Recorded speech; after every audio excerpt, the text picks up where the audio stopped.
ইরানের প্রতিরক্ষা মন্ত্রী ব্রিগেডিয়ার জেনারেল আজিজ নাসির জাদেহের বলেছেন, ইরান যুদ্ধবিরতিতে বিশ্বাস করে না, যে কোনো নতুন অভিযানের জন্য তেহরান প্রস্তুত রয়েছে। সোমবার তুরস্ক ও মালয়েশিয়ার প্রতিরক্ষা মন্ত্রীর সঙ্গে পৃথক টেলিফোন আলাপে তিনি এ মন্তব্য করেন।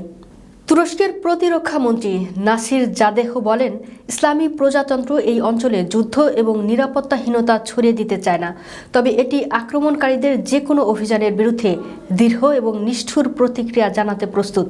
ইসলামী প্রজাতন্ত্র যুদ্ধবিরতিতে বিশ্বাস করে না।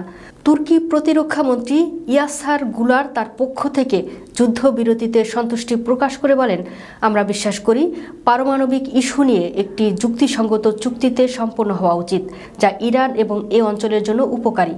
নাসির জাদেহ মালয়েশিয়ার প্রতিরক্ষা মন্ত্রী মোহাম্মদ খালেদ নরদিনের সঙ্গে ফোনে কথা বলার সময় বলেন, যুক্তরাষ্ট্র এবং ইহুদিবাদী সরকার তেহরানের বিরুদ্ধে অন্যায্য ও চাপিয়ে দেওয়া যুদ্ধের সময় ইরানকে সমর্থন করার ক্ষেত্রে মালয়েশিয়ার সরকারের দৃঢ় অবস্থানের জন্য ধন্যবাদ।